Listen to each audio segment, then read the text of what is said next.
Good morning, Foxes. How the devil are you? How's your day been today? How's your weekend been so far? What you been doing on this boring international weekend? Well, you know what day it is. It's Sunday. It's 9:30 a.m. So it's time for the famous Foxes Aftermath show run by us fans, for your fans, for you fans out there. Your opinion matters. Get them comments in. Let's get going. It's kickoff time. Come on, you Foxes. Welcome to Leicester Fan TV. Are you ready for the show?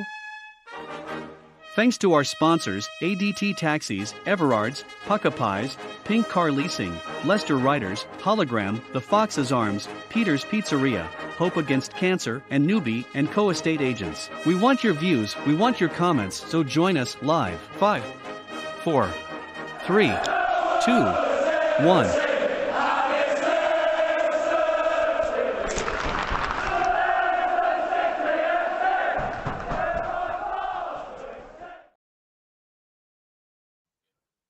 Morning all. Yes, Chris, it seems like a long international break, doesn't it? It's been hardly any decent football. The England international against Australia was rather boring and a bit pants, to be honest. But there's still people coming to watch us. Enjoy the shows. Hope we've got something to talk about today. I'm going to bring in one of the most positive people we have got out there, young Reedy. Reedy, how are you, pal? One of the most positive people we've got out there. You're putting this morning. You're putting the word positive on me. You're going to be positive now. You are going to be Mr. Positivity from now on. Hopefully, mate. Hopefully. Reader, it's been what you've been doing so far this international break. I mean, they're really boring. We've got one in about 3 weeks, 4 weeks time again, haven't we? Oh, really? Yeah. I know. Just before the Watford game, I think there's an international break as well. It is what it is, isn't it? Obviously, we need the breaks for obviously the England games, but I think maybe it gives a bit of a refresh in the team. Obviously, we do play sometimes 2 or 3 games in a week, and yes, as much as players should be playing that much because they're getting paid or not enough to play, could probably play even more than that, but they need a refresh. Just chance for a few players to get a bit of fitness back in the legs again. Like I say, Ricardo, he's been injured the last couple of years. He's coming back in, playing consistently. He's got to make sure he stays fit instead of playing too hard or play too much and he gets injured. So a few players might need it. And obviously then you've got someone like Winks who needs to just have a bit of a rest because he has been playing consistently. So it's good for everyone. Yes, it might be good, might not be good for the fans, but it is what it is, isn't it? Yeah, like Andy Meadows says, I said on Twitter, I messaged him on, well, not messaged, I reposted it. Shaky, he's got cancer, hasn't he? So good luck. Like he says, Foxes never quit. So, 2 ball shaky. Let's be good. Hope it's good for you. Terry says the rugby's on. Yes, the rugby's on. It's not quite the same watching men play with odd-shaped balls, but yeah, international rugby, World Cup rugby, yeah, it's not the same. Talking of internationals, Harry Souttar, did you see any of the England game? No. Against Australia? No. He didn't have that bad a game, actually. I heard people saying he did all right. He played quite well, considering he's only played, 1 and a bit games, I think, this year for Leicester so far. So, no, only started 1 game, hasn't he? That was the first game against Stoke. Liverpool game as well, but that's not in the season. That was the game I was trying to think of, yes. So he's only had 2 starts, and he looked quite good, actually. It is what it is. He's a player that we brought in for a replacement last season, and he did well last season. Sorry, not yesterday. He did well last season, and he's come in this season. He's obviously not got a first choice position, but at times when we need him in the cup, or when someone like Vestergaard come out, or someone else has got injured, he's done his job. And like I say, he didn't do too bad against Liverpool, and like I said, he played against Stoke, and it's because he came from Stoke. So I'm guessing that was a massive impact as well. So good on him. He's not not being a professional. He's going to be coming in when he needs to be. So he's doing his job basically. Yeah, talking about the one that didn't really do his job. Rumour about Yuri Tillemans. Have you seen all these rumours that he's looking like paying his contract off? To be honest, I don't think if he wants to pay his contract off and go but I don't think he ought to come back here. I know there was talk about it, but no chance. I think we've actually upgraded with Harry Winks. I know it's only Championship football, but I think we've actually upgraded with him. I was gonna say we have downgraded because we have gone downhill, but the main thing about Winks compared to Yuri, reading, positive. No, the main thing with the difference between Winks and Yuri is the passion and the fight. That's the difference that Winks got that Yuri hasn't. Yuri's probably a better footballer and probably technically better, but on the pitch last season we probably wanted someone like Winks over Yuri because Winks has the fight, has the passion, and has the desire to win every game. Every time I go to an away game or even a home game, you see him when we score a goal, he's going mental because that's how much he wants to win. So that is the difference between him and Yuri just didn't look interested last season. So I'm kind of glad that we lost him because obviously he ran out of contract. So yeah, Samuel came into the bar yesterday. That's why he's put nice to me. Not you, reading me. He's talking to there. You're welcome, Paul. Hope to see you again. I know it's a bit wet here today. It's been absolutely hammering it down all morning. To be honest, it looks like it might be hammering down very soon again. Which probably you're all laughing at me because I live in New York and it should be sunny all the time. But it does rain now and again here. Chris, Reedy, can you just put the link in the chat group for Chris, please? So Chris can join us. I'm going to ask a question out there because it's like, what we've done, we played 11 games in the league. Sorry, 11 games in the league, haven't we? Who would be your man of the season so far? I'm going to put it out to all of them. If the season was to end now, who would your man of the season be so far? I was going to title your show at this today, and I think there'll be a few shouts. I think some would say McAteer because of his goals. Some would say I'd say maybe Vardy because of how well he's doing now. But for me, there's only one man, and I'm only going to say it because I've said it since he came into the club. Yannick Vestergaard. I knew you were going to say that. I had a telepathetic. He's been brilliant. He might have dropped down a level and he showed his quality now, but he is. People again. Dale there says Winks. I get it, but consistently, and again, you probably would say Winks, but Vestergaard. I feel like we missed him against. Who was it that we dropped him for? Last week, Stoke. He didn't play, did it? Not Stoke. Yes. No, not the Stoke. Preston. That was it. That was the game. I just felt because we were 0-0 until half time. I just thought we're missing this sort of guy at the back who can spray them balls across the wings, and that's what I think we missed. Yeah. So I think with Vestergaard in the team and out of the team, it's completely different side. Yeah, it's 50-50 at the minute with Winks and Vestergaard. Oh, Wilf, even William said Wilf. Let's bring Chris in, see what Chris thinks. Morning, Chris. How are you, pal? Morning. I'm very well, thank you. About if the season stopped now, who would you pick as man of the season? Go on, you're on the spot now. Yeah, no, believe it or not, I've gone for someone again completely different. I'm going for Mavididi. Yeah, he's done well. See, he's going to be my answer to the next question, but we'll go on to that in a minute anyway. Yeah. So Mavididi, why would you say Mavididi then? Why would you pick him? Because Mavididi has what I believe also, DJ Mark Albrighton has as well. He's very good at setting up goals. Very good. If he can see someone, okay, he was a little bit selfish a couple of games ago, but if he can see, but it turned out right okay in the end. But no, if he can see that someone's around and he knows he can swing a good pass, he will do it. So that's so he's very similar to Mark Albrighton on that front, and that's why I like him. Yeah. See, I agree with what Reedy's saying, Vestergaard, but I would put him in as the most improved player this season. Mm-hmm. I know we've dropped down a standard, but I would have to give it for Winks for another reason.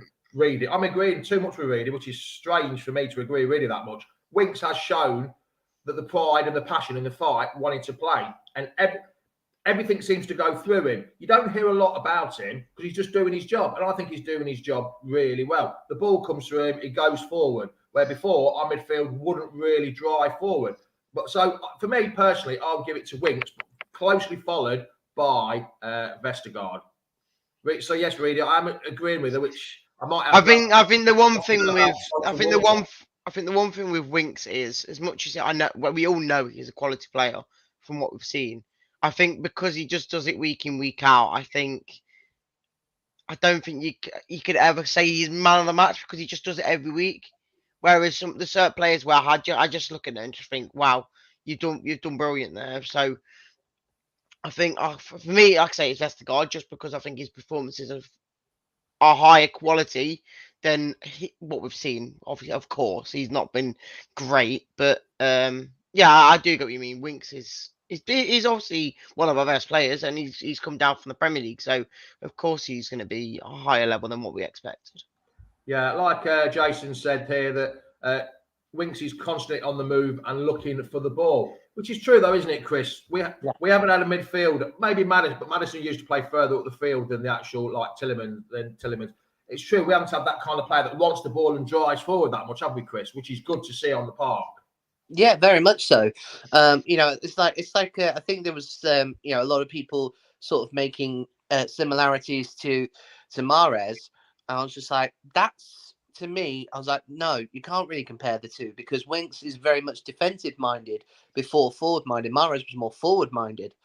But at the same time, Harry's always in the right place at the right time. So yeah, definitely he's. I when we signed him, I said straight away that was an amazing signing. And I was glad that okay, we're a step down in leagues, but I was glad to see that. I was like, yeah, definitely worth signing, 100%. Yeah.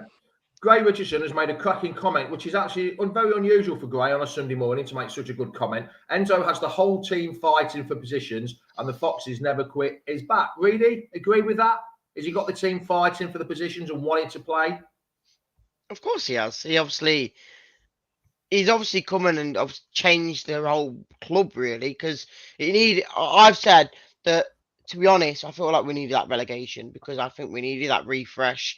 We had so many bad eggs in the club. Yuri, Madison, in some ways, yes, he was our best player, but there was just so many big names or big things that happened in the club that was just making us perform bad. So we needed to get them out and we needed a refresh because, like I say, if we kept Rodgers, we wouldn't have been anywhere near the situation. If we probably kept Dean Smith, I don't think we'd be in the same position we are now as well. So we needed a refresh. I wasn't too sure on Enzo when he first came in because of his past managerial experience. We didn't know him. We haven't. His time in Italy with Parma. We didn't really know him, did we? No, and you've got to think, in my eyes, is it down to him? Or is it because we've just, or is it the quality that we've got in the squad that is showing too much for the league? I don't know. Don't get me wrong, the footballing style is all right. It's just, I don't know if it's a mix of both. It's like when we play certain teams, you're like, oh, we battered them. Or is it because they're not playing too great? I don't know. But we're playing well. We're beating teams comfortably now. So it obviously is part of it. It is a bit of Enzo's style, and obviously the team being too good for the league. Just going on about the players, Lee Hinton's put the keeper. Yeah. I can never pronounce his name. Hermanson, that's the one. Chris Waller's gone for Hermanson as well. He's come out. He was a bit, I don't know. I think it was just because his nerves were probably getting the better of the first couple of games. He looked a little bit, but he's grown into the position, hasn't he, Chris? And he's shown he's fighting for the Danish number one with Kasper, which might be a bit of a struggle for the next few years. But it's another decent Danish keeper we've had. Absolutely. And I definitely think he's learned from Kasper because there's been a few times where I've seen him make saves and I was just like, that's a Schmeichel save. I've seen it. The whole spreading the star and everything like that. I was just like, that's Kasper to a T. So, yeah, he's definitely been learning from Kasper. And I personally think Kasper, still one of our best goalkeepers of all time. I won't say the best, but one of. I can definitely see Hermanson being around for a few years now and being the next Kasper in a sense. Yeah. It's definitely shown, I think, growing into it with a back four, a consistent back four. I know he changed it completely against Stoke, which was quite a surprise, actually. But a consistent back four. And I think that helps him with the keepers having the same back four in front of him, communication is a key when you're a defender, innit, Reader? Well, yeah, we needed to bring in a new number one. We knew that after when Brendan Rodgers tried to put Ward in as a number one last season, we knew it was not going to be the greatest choices. So we needed to bring a new number one in to replace Casper. And finally we've done it. He was quite cheap for the price, and like I say, for 5 years, there was no doubt about he was being the number one, and you can see how good he is. Yes, his distribution might not be amazing, but he does what he needs to do, and he plays with his feet. So well, he's only what, 21, 22? I can't remember how old he is. He 21, 22. Actually, can't remember. Is he older, Chris? I'm not sure. While Reedy's just Google fact checking that. 23. 23. There's our fact checker there. You mentioned Mabadivi earlier, Chris, and I said, "Oh, that's going to be part of my next question." Goal of the season so far. Now, I've been thinking about the goals so far, and only 2 really spring to mind. Yes, we've scored some good goals. Mabadivi against Huddersfield, Mabadivi against Southampton. They're the 2 that spring to mind that are like really outstanding goals. Not sure whether anyone else could, whether you want to say individual goals or team goals, it's 2 different kind of things. But is there another goal, Chris? Could you see somebody beating that goal for a goal of the season? Goal of the season so far, I should say. No, I mean, I would definitely say the same too, because they were absolutely cracking goals. The only one that I think possibly becomes a bit closer is Ndidi's goal. But just purely because of the fact that he was stumbling around in the goal, he managed to pick himself up and still managed to score. That was just like that. He had some quick feet that night, didn't he? Oh, twinkle toes! I'm surprised he even managed to kick the ball at his feet. Absolutely, it was like watching ballet. You know, he was like fumbling around, but then he still managed to get up and score. That showed his strength. For Wilf, absolutely brilliant. There was one as well where there was, I think, 30 passes. I think, Reedy. That was the Southampton goal. Is that the Wilf goal? Yeah. Was it? Is there any other goal that you would think? Well, there's only one that I'd probably mention about this season, and it's the Marcel goal against Cardiff.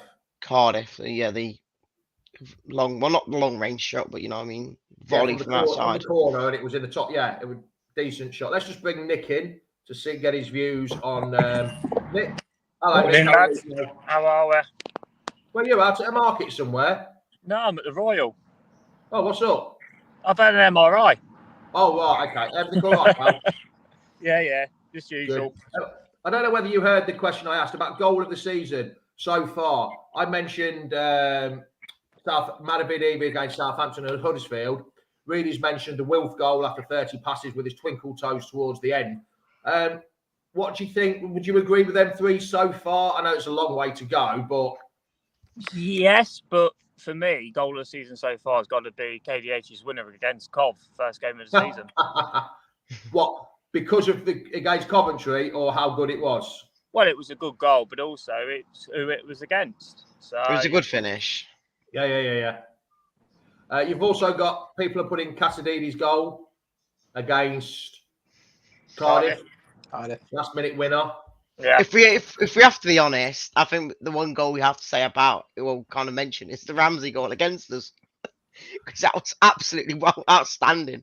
It was the only shot on target, wasn't it? But you can't really have an opposition as goal of the season. Well, against us it was. Bloody hell. When you have goals like that, though, you can't complain. Because that was just a pure moment of magic. In the ground, I actually clap them all. If it's an away game, as much as I don't want to clap it, I'm like, well, I just won't. Just fair play, mate. You can't deny. It's like the Slobberslide goal against us in Liverpool. You're just not stopping it. So. Yeah. Nick, also, I don't know where you were, but we're also asking about your player of the season so far. Yeah, I've heard Reedy's loving with Vestergaard. So. Say again, Nick. I heard Reedy say that he's all in love with Vestergaard and he's his player of the season so far. I even said it in the car before it come out of his mouth. A bit like, I said he'll choose Vestergaard. I knew that as well. He was sending messages. So I'm still having to eat humble pie about Vestergaard because it's one of those kind of, I've been slating him for years. He's found his level, Chris. Saying he's one of the. I've said he's the worst defender we've got, and all this and the other. But this season, he's seriously shone for us. So yeah, it's hard because I've been slating him for years. He's found his level.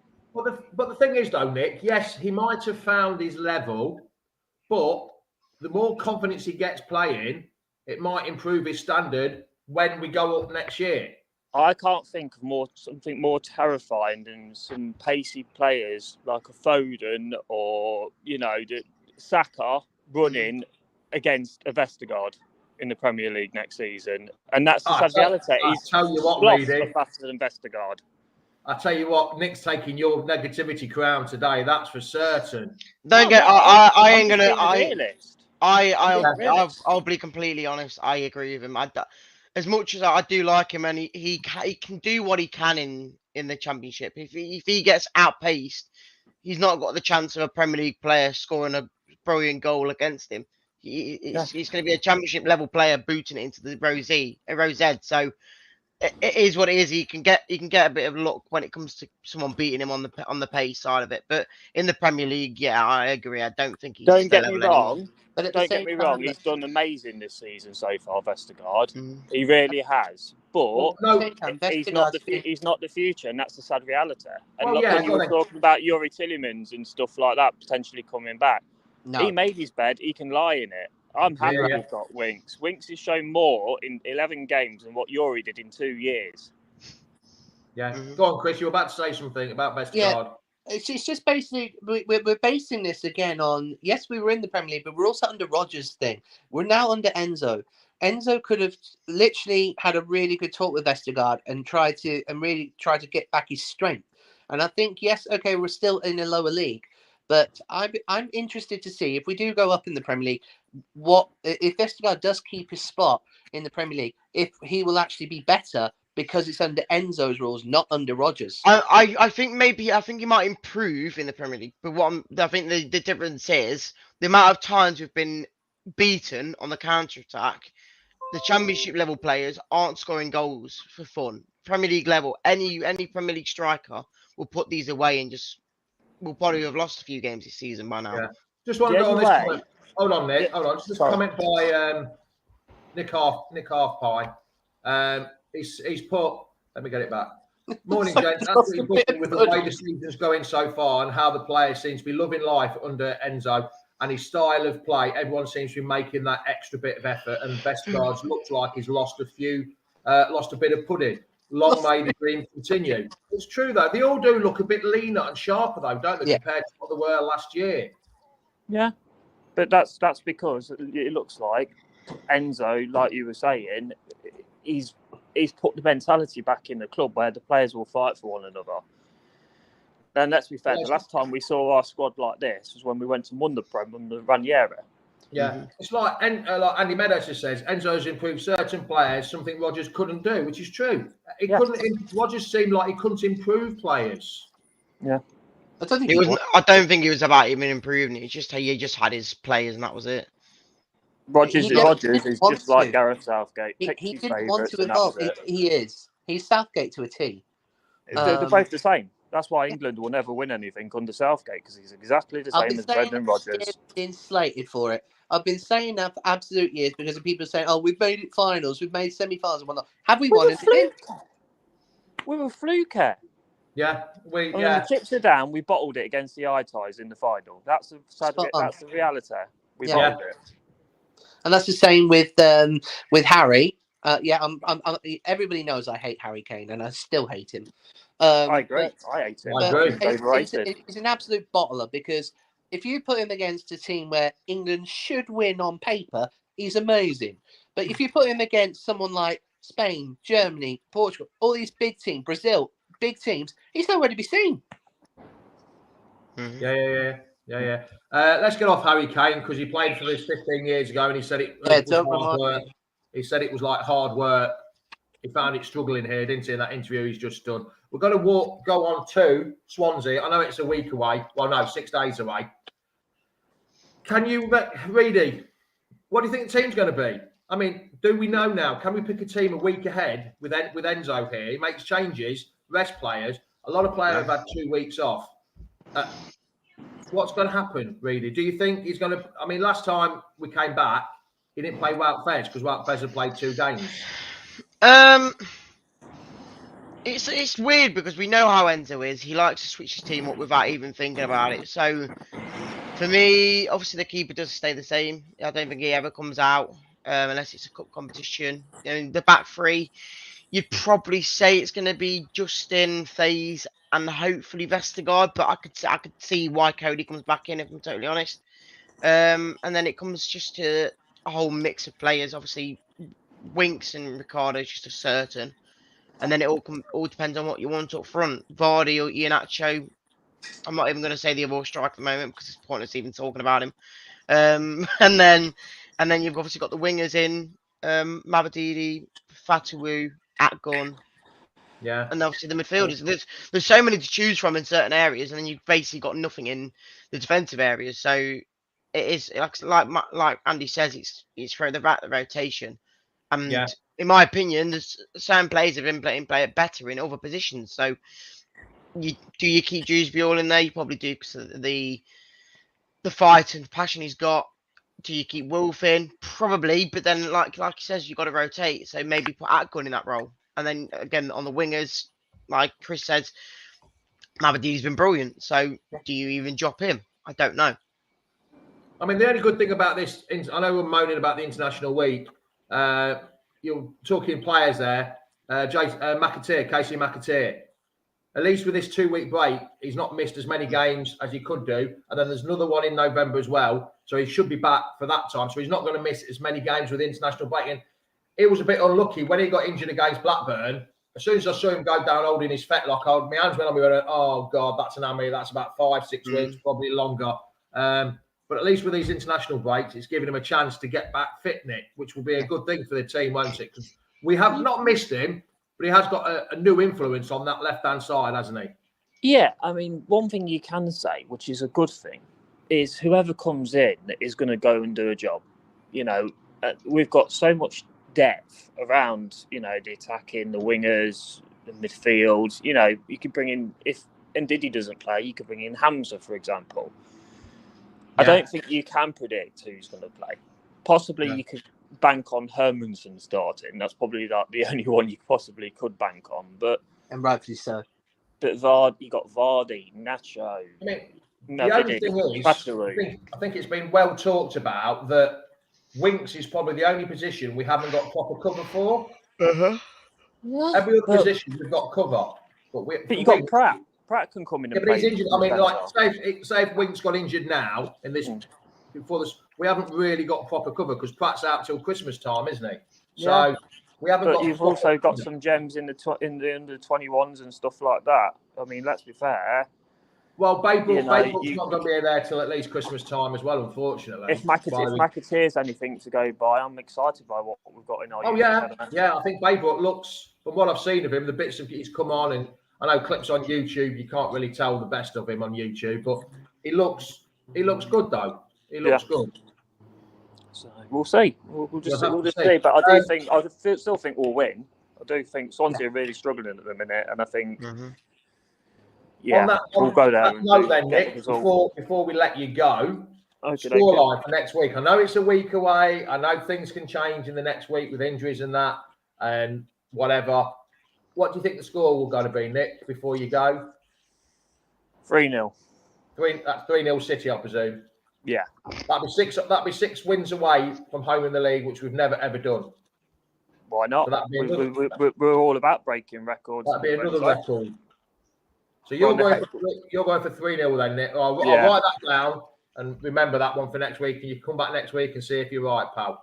Yeah, mate, I'll let you go. All right, lads. We'll speak to you later. See you later, pal. There's Nick. So easy it is to join. Chris, come on, before we let you go, scoreline for next week. I know people probably say, oh, it's a bit early, blah, blah, blah, 6 days. But come on then, scoreline. I'm going to go because I think we can actually. I think we're going to make a statement now. I'm going to go 4-0, and I'm also going to have. I'm going to have the brace from the goat. You know, I love the goat so much. Who's that? Daka. You wish. He always says that. Oh, that's the wrong animal, isn't it? Yeah. No, the goat's going to score a couple, and probably Nacho score another 2 as well.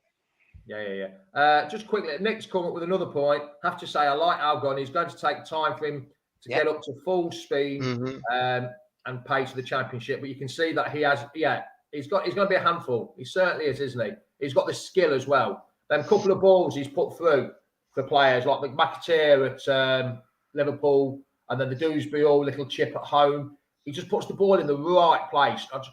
If he got a bit more meat on him, then that's where you don't put him on the wing. He is a winger, but the last couple of games he's performed very well is when he's played in more the Ndidi or Dewsbury role when he's been rotated. He's been brilliant there. He did it against Norwich and he did it against Blackburn when he put Dewsbury in as well before he's finished. So it's just need that little bit of him and Cassidy look a little bit lightweight for the Championship for me. Probably in the Premiership, a bit more skill will show in the Premiership, but just a little bit lightweight, maybe stocking up, give him a few more steaks instead of muesli in the morning would probably be a lot better. Chris, we shall see you again soon, pal. Cheers for joining. No worries. See you later, pal. Be good. Terence says he's looking forward to seeing you at Swansea next week. He's not talking about me, that's for certain, because I won't be at the Swansea game, so it must be you. Scott's going 2-0. Could Angel Agun be a replacement for Winks? No. He's not in that position. Yeah, he's definitely too lightweight to be in that position, but he's got the skill for it though. So, Kerry's going. I like Algon. I look forward to seeing him in the future. Yes, I would do. Once he's got the pace of it, probably after Christmas, we might see better from him. But he has got the touches and skills. Joseph's gone for 4-1. Reedy, you're going to be there, pal. What are you thinking? You must be wanting another win. Kerry's gone for 3-0. I will say this: I think we won't. I think we'll go all season away. Away, I think we'll win or. Well, I don't know what I'm saying. I don't think we'll lose. I don't think we'll lose in any away game. I think it's perfect for us. It's better away than home because teams will come on us. At home, people are going to just sit back. So away from home, I honestly think we'll be unbeaten. But I'm just going to check the last time we played them. I'm trying to find it now. We'll be in the Premiership. Premier League. We won 2-1 against them at that place last time. I thought we'd beat them like 4-0 once when we won the league. That was when we won the league 4-0. When everyone thought we were a one-man team. Vardy dropped out and Lejoa came in and scored 2 goals. Brilliant. I'm going to go 4-0 again. I think 4-0. Yeah, but that was at home though. That was at home when we beat them 4-0. I think it was away. Morris we beat them 3-0. We beat them 3-0. That was it. 3-0. We got a hat trick. Morris got a hat trick there. That was the one I was talking about, not the 4-0. So I'm gonna go 4-0 though, because I think like I say, it's probably one of the worst teams we've played this season. And like I say, with them losing Perot out of their team to go to Leeds, I think that they're not even going to be scoring goals. So I think it's going to be a big scoreline this next weekend. Yeah. Right then, Reedy, we shall speak to you in the week. Cheers for joining. Cheers. Cheers. Yeah, it's all right, no problem. And make sure everyone that goes to Swansea next week keeps up the positivity with Reedy. He's been the most positive he's been all season this Sunday morning. So make sure if you see him there, tell him you've been really positive this week, Reedy. Let him keep him going. Keep that positivity going, Reedy. Always. Not quite I'm never negative, apparently. So. By the way, I haven't got a Leicester shirt on, but I have got something that people might be impressed with. Hold on.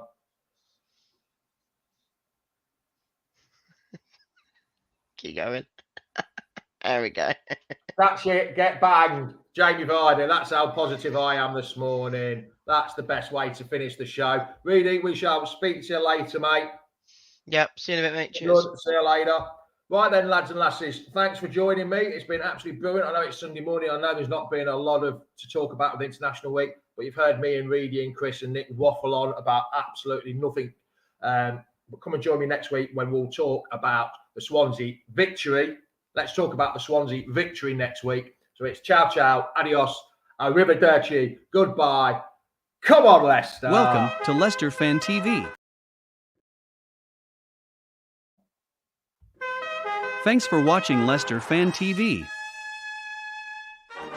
Thanks to our sponsors, ADT Taxis, Everard's, Pucka Pies, Pink Car Leasing, Leicester Riders, Hologram, The Fox's Arms, Peter's Pizzeria, Hope Against Cancer, and Newbie & Co Estate Agents. Make sure to follow us on all of our social channels at Leicester Fan TV. Visit our website, leicesterfantv.com.